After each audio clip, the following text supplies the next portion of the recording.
जी अस्सलाम वालेकुम। हम हैं इस वक्त आरामको हिल्स पार्क में, जहाँ पे इन्होंने बहुत ही खूबसूरत लाइटिंग लगाई हुई हैं।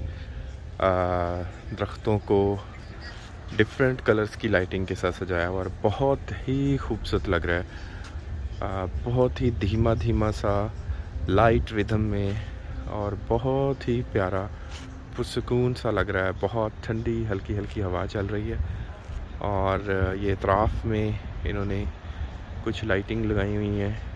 ये सामने मेन एंट्रेंस थी और ये दरख्तों को इन्होंने सजाया हुआ है। कुछ इन्होंने एडिशंस भी की हैं, रेस्टोरेंट भी बनाए हैं कुछ बैठने के लिए और खाने का भी इंतज़ाम कुछ किया हुआ है इन लोगों ने।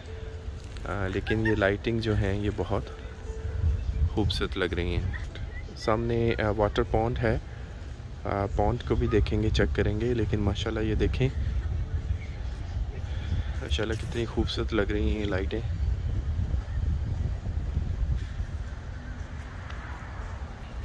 It's very beautiful.